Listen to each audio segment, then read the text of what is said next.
David in Washington, you're next. Great to have you on the EIB network. Rush, thanks for taking my call. You bet, sir. Rush, I live on Capitol Hill, and every day I walk from Capitol Hill. I live three houses from Barbara Boxer. Every day that I walk from Capitol Hill to the Lincoln Memorial. And I was taking my normal walk on Sunday morning around 6 o'clock in the morning, and I have to tell you, the place was a mess. It was a pigsty. I saw pictures. This is after the Communist Socialist rally on Saturday, right? Yes, it was disgraceful. Rush, I saw tons of anti-war literature just flooding the World War II memorial.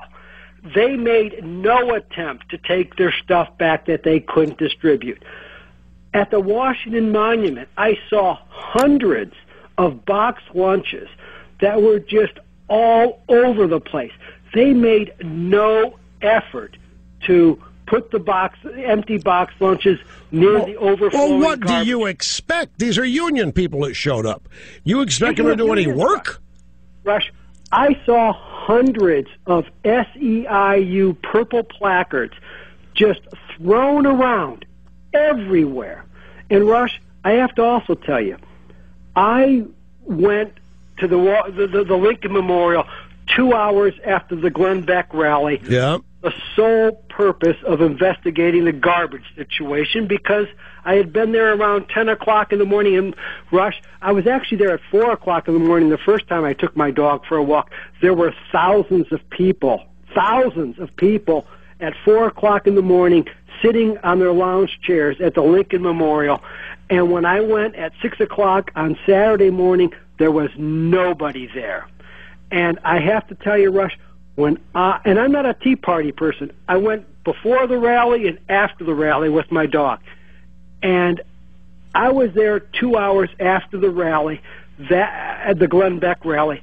That place was immaculate. Yep. There were scores of white garbage bags that they obviously brought themselves, that they put near the overflowing garbage can. I know. We've seen the pictures. We've seen it happens. I don't care where conservatives gather in mass. This is always the case. They always clean up the mess. Dan's Bake Sale, 80,000 people in Fort Collins, Colorado. It was the same way. And so much so that the newspaper out there was stunned. They remarked about it.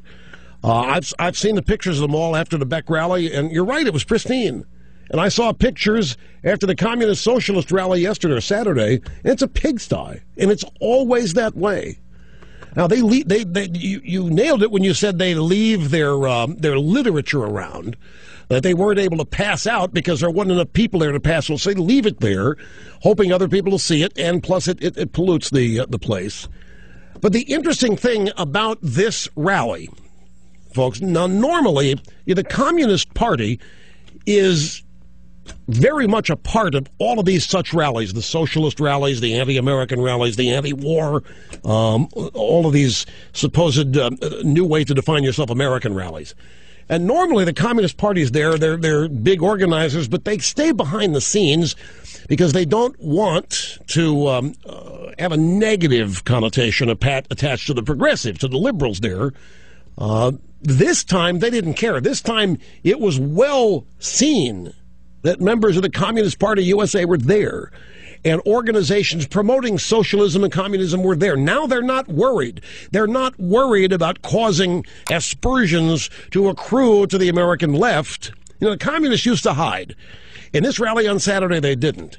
But there weren't that many people. You ought to look at the pictures of the Beck rally compared to this thing. Nobody. I mean, the pictures are stark. There was nobody at this thing. And you're not going to see, the drive-bys will not show you the signage, the pictures, the pamphlets, the stuff that you saw, David, as you're walking around. They know full well who was at this rally and what it was all about. But they are not going to have pictures of this stuff broadcast to the rest of the country.